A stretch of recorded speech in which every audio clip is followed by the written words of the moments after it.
So hey there friends, welcome to episode 212 of SelfKind with me, Erica Webb. Today we're talking about motivation. We are talking about an equation for motivation that I think is going to be really helpful. So this is not the first time that we've spoken about motivation, and I pretty much guarantee it will not be the last, because motivation is such a funny thing. It's one of the most common things that people talk to me about. One of the most common things that people say is one of their struggles when they join me inside the SelfKind Hub, or when they are talking to me about, what it is that they want. And I am not immune to this either. Motivation is something that I absolutely have struggled with over time as well, and to an extent still do. And so it is a conversation that I think we will have time and time again. The hard part is that we kind of feel like we need to wait for motivation in order to do the things that matter to us. We want to feel like going for the walk. We want to feel like doing the things that we say we want to do. And the problem is that a lot of the time we just straight up do not feel like it. And what we're going to talk about today is the fact that feeling like doing something is not necessary to still want it. And wanting it isn't necessarily the only thing that you have to consider when deciding whether or not you're going to do the thing or not. We can have this sort of put to us as though it's a very simple equation of you want it, go do it no matter what. Or we experience it as a very kind of binary thing of like, well, I don't feel like it, so I'm not going to do it. I do feel like it, so here we go. And I believe there's a lot of space in between those extremes where we can be more curious and we can kind of negotiate that space between what is true for us in the moment and what it is that we want, to then make really good decisions for ourselves about when we move towards what it is that we want and when we choose not to. So that's the equation that we're going to be talking about today. And it's funny because when it comes to motivation, we don't really rely on it for everything in our lives. I don't know anyone who waits to be motivated to brush their teeth or have a shower or even necessarily get up and go to work, because those things have just become such a sort of rote part of what we do. We do it because we've always done it and we're in the habit of doing it. So we know that we don't necessarily need motivation to show up for things that matter to us.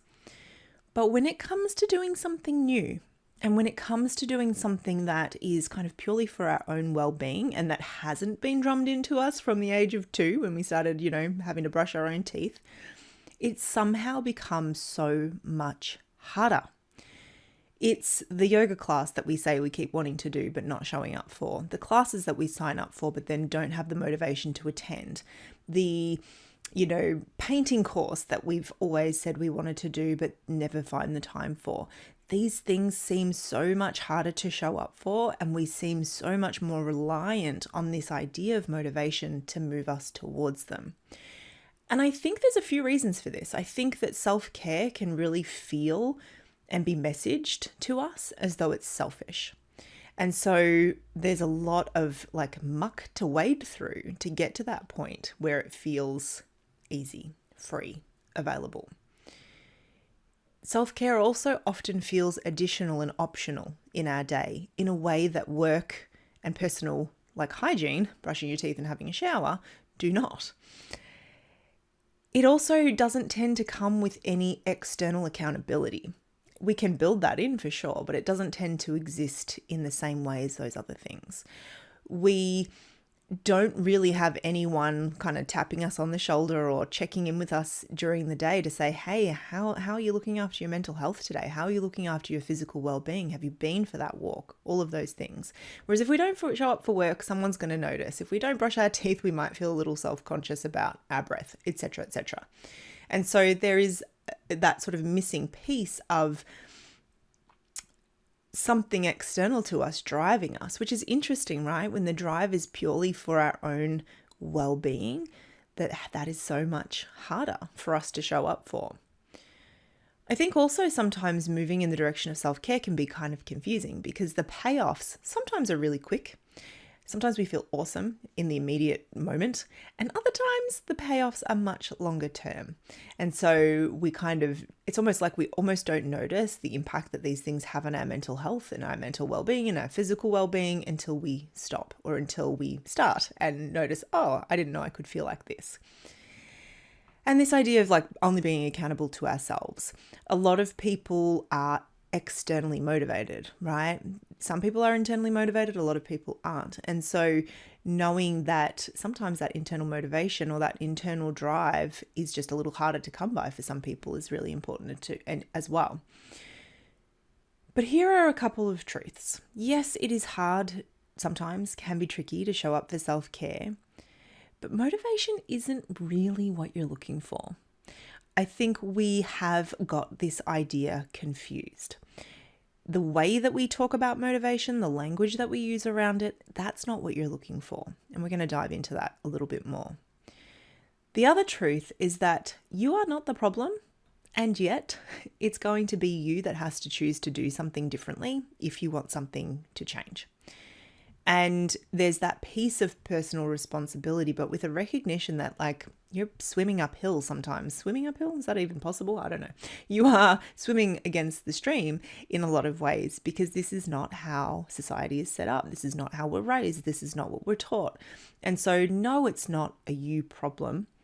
And, yes, sometimes we have to be the ones that choose to do something differently. Often that is the case, in order for something to change for us. So let's talk about what motivation is and what it isn't. If you actually look up the definition of motivation, it's a reason or reasons for acting or behaving in a particular way. Now, this is interesting because I think when we think about motivation as like, oh, my motivation has left the building. My motivation has left the building. That's something that we probably say. We are treating motivation as though it is a state, right? An emotion, a feeling, rather than being a reason for doing something, for taking an action. It's not a feeling or an emotion, it's a why. And so if we look at it like that, most of us do have motivation for showing up for self-care. We know what the why is. We know that it makes us feel more connected. We know it makes us feel less tense. We know it makes us feel more calm. We know it makes us feel, fill in the blank. So we're not lacking a reason, but we are suggesting to ourselves that motivation is a state or even a trait, something that we are or we aren't. And that can get us a little bit stuck, because what if you never feel like that, right? What if that magical feeling that descends upon you every now and then is hard to find? Does it mean you're not motivated? I don't think it does. I think we're just confusing what motivation actually is. Now, to back up a little moment here, I made the comment that you're not lacking a why, but maybe you are, right? So this is the first place that we can look, is maybe we don't have a good why. Maybe we are not sort of looking at a why that is very grounded in reality. A lot of us have a why that is grounded in language that is more about shoulds. And when we should do something, we are operating through rules. We are operating through this is good, that is bad. We are operating through the lens that if we do this thing, we're good. And if we don't, then we're bad. Now, you might not use that language, but that's kind of what sits underneath the shoulds, right? Like that there's a rule to follow, that there's the right way and that there's the wrong way. And so if, because I should, is your reason for wanting to move in the direction of self-care behaviors, then maybe it's not a good enough why. Maybe it's not a good enough motivation. What would be more interesting would be to get really curious about what your why is. Get really curious about the reason behind wanting to get to that yoga class, wanting to do that roller skating, wanting to take that singing lesson, whatever it might be. Why? Because it has to be more than I should. We're not 5. We're not children who are, learning the ways of, like I should brush my teeth at night so that my teeth stay clean and healthy. We are grown adults who get to make decisions about what we need and what will serve those needs. So I'm just looking at my notes. If motivation is in a state and it's a reason or reasons for acting or behaving in a certain way, then we have to know what we want, right? There is this common metaphor around navigation where we think about, I want to go from where I am now and I want to go to the shopping center down the road. If I don't know how to get there, I don't even know which direction it's in, the map is going to be very little use to me until I have a direction or a destination. And it's very much like that with self-care as well.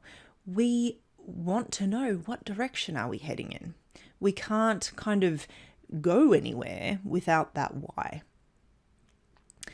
And so my suggestion around this is to make your self-care actions values-driven. Say you want to do more yoga, you want to do more exercise, you feel like you should walk more or run more or take up some new activity. Write down your reasons why. Because nobody wants to do yoga just for the sake of doing yoga, right? We want to do it because we think it's going to make us feel a certain way. We think it's going to make us calmer or feel less tension in our body. We think it's going to help us reduce our pain or help us sleep better. We think it's going to probably make us better communicators because we'll be more calm and centered and connected, etc. We need to know our why and write it down. This helps us to get out of should language and should thinking and motivation-driven thinking into understanding what actually drives us. So what underlies those desires for self-care? What values?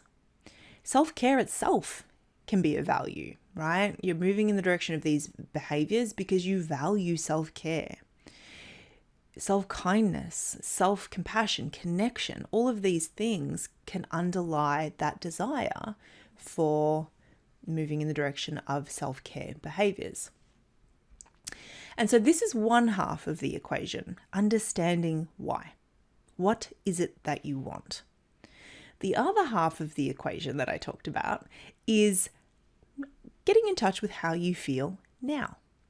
So if I read out the equation like it was a math problem, it would be what you want, in brackets, values driven, plus how you feel, present state driven, equals what you choose to do, which is your behavior and your self-talk. This is where we'll often, so the second part of that equation is where we'll often say, I just don't feel like it. I'm not motivated enough. And here's where we confuse wanting something with feeling like doing something. They are not the same. And yet we make them the same thing in our mind a lot of the time. If I don't feel like doing something, then I'm lacking motivation. But if you come back to the meaning of motivation being having a reason to do something, the reason why you might move towards something, then you're not lacking motivation if you know your why. But maybe there's something about your current state that you need to get curious about and that you need to pay attention to. The truth is, your brain loves efficiency. It is very energy efficient to keep doing what you've always done. Repetition, repeating old patterns, it keeps things simple. It keeps our energy usage limited, right? Change is effortful. Even when you want to change, even when you want to do new things, change is effortful. And if we don't have ways of supporting ourselves through change, then our brain will just take us back to what we did yesterday because it's efficient, it's what we've done, the brain knows it, it feels safe. And so we have to recognize that there is going to be resistance to trying to move in new directions, whether it's new ways of thinking, new ways of behaving, new ways of acting. All of it will have some level of effort attached. Now, We can't argue with that, right? We can't be like, well, I'm just going to find some hack to make that not true. We got to work with what we've got. And the reality of what we've got is an incredibly intelligent brain that loves to do things efficiently. So when we don't feel like taking that new behavior, taking that new action, thinking in that new way, partly the not feeling like it is our brain just reserving resources, right? Trying to be efficient. Let's just do it like we did yesterday. We know that way. Let's just do that. But if you have your why, if you understand your reason, then you're not lacking motivation. But we have to put our current state together with our motivation, our reasons why, to make a decision in the moment about whether moving in the direction of what it is we think we want or know we want makes sense for us today or not. So I'm going to give you an example of this because I feel like I'm talking in metaphor and I want to put it into more concrete terms. So I have made the commitment that I'm going to walk every day. I know that walking is good for my physical health. I know it is good for my mental health. I know I feel more clarity. I know I feel less pain. I know I feel more vibrant when I do that thing. So that is my goal, right? Walk every day. I wake up on Monday and I don't feel like walking. And I look at my why and I remind myself of why I want to do that. And then I look at my current state. And as I check in with myself, I notice that I just kind of don't feel like it. I'm lacking that feeling of motivation, even though I'm not lacking a why. And I just kind of would rather stay warm at home. But when I look, check in and I notice, I think, you know what? I think that my why today is... Hang on, let me back that up. I think that how I'm feeling today, that not feeling like it, I have to trust in my why more than that. Because I don't feel awful. I'm not feeling bad. I just kind of don't feel like it. But I'm pretty confident that going for the walk is going to deliver on my why. So I go anyway because I want it despite not feeling like it. I wake up on Tuesday and I actually feel motivated and I go for the walk without much question. I wake up on Wednesday and I have a headache and my sinuses are blocked and my throat is burning. And I think I promised myself I'd go for a walk today. And then we get stuck in the should. I should go for a walk because but I feel awful and with this equation, what we're looking at is, okay, I understand my why. And I'm going to take into account my current state. I actually don't feel well. And at this point, following my why and going for the walk doesn't align with what I want in this moment because my current state is such that going for that walk doesn't align at the moment, right? Doesn't mean that's going to be true tomorrow or in a week from now, but right now, going for the walk isn't what I need. And so my values and checking in with my current state allows me to be flexible in the behavior that I choose to engage in. It also allows me to be flexible in the way that I talk to myself. So in that example, right, where we've gone day 1, don't feel like it, but pretty sure this is still the right way to go. Day 2, actually feel motivated. Day 3, I feel awful and I'm choosing not to go. And the language that I use to talk to myself about that can still be aligned with my why. So instead of being like, oh, I'm, being a bit soft by not going for this walk today and being a bit, precious, whatever, we can say things like, I am making the decision today that it is actually more beneficial for my well-being to rest. And that's it. Right? No should, no guilt, no anything, because our values and our ability to get curious about our current state is going to lead us in the direction of what's supportive rather than just being based in like the rule of like, I walk every day, come rain, hail or shine. There is something to be said for discipline, for sure. But discipline can also be a way of avoiding checking in with what is really going on for us at any given time. And so, yes, we want a level of discipline. I think that there is great value in that. But discipline without flexibility can be very punishing. So that's the equation. What do I want? How do I actually feel? Equals how I'm going to choose to behave, speak to myself, and act. I hope that that is a helpful equation. I think that the tricky thing here is that, well, the gift and the challenge with this is that flexibility, right? Because flexibility means that we have to be present. The flexibility of that equation lies in our ability to be present to how we are, lies in our ability to question perhaps the rules that we've created for ourselves, and to be more curious about our values, to be more curious about what supports us in the moment.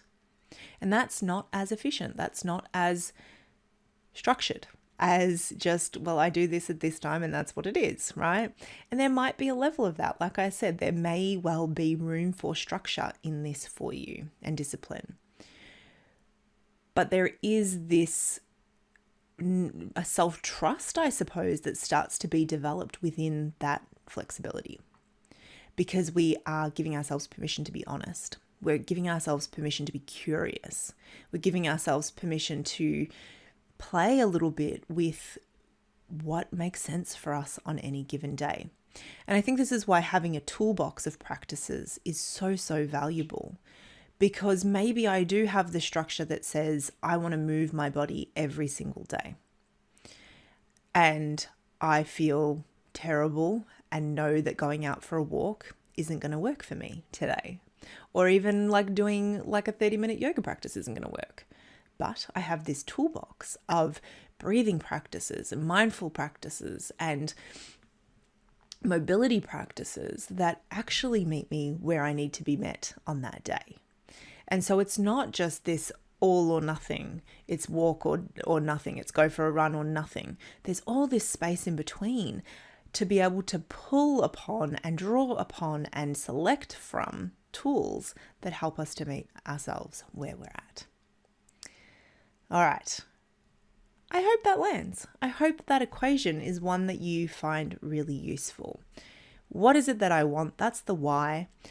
Combined with how is it that I actually feel, put them together, figure out what is the most self-kind, self-compassionate, self-honest approach to take given all of that. You know I love to hear from you, so come and share your thoughts with me. You'll find me over on Instagram. I'm at Erica Webb _selfkind. You can also email me, erica@ericawebb.com.au. If you have any requests for future episodes, you know I would love to hear them. And if you're curious about working with me one-on-one or in a group setting to work through some of this stuff, you can find out how to work with me both in one-on-one counseling sessions and inside the SelfKind Hub by clicking on the links in the show notes. All right, until next week, friends, keep being kind to yourself. I will see you again really soon.